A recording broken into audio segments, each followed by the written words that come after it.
إنا أنزلنا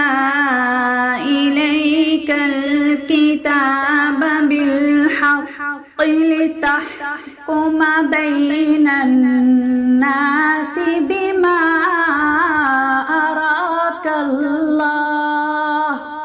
ولا تكن للخائنين خصيما واستغفر الله إن الله كان غفورا رحيما ولا تجادل عن الذين يختانون أنفسهم